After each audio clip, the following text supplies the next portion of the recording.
হে আল্লাহ একমাত্র আপনার কাছে আমার দুর্বলতার কথা জানাচ্ছি এবং একমাত্র আপনার কাছে আমার অভাবের কথা জানাচ্ছি এবং মানুষের নিকট আমার অসম্মানের কথা আপনাকেই বলছি। হে আর রহমান আপনি তো প্রতিটি দুর্বল ব্যক্তির রব এবং আপনি আমার রব। আপনি কার কাছে আমাকে ছেড়ে দিলেন?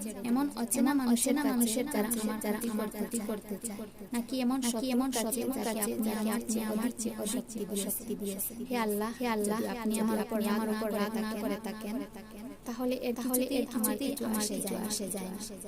কিন্তু আপনার আশ্রয় পেলে আমার পরিস্থিতি একটু স্মরণীয় হবে।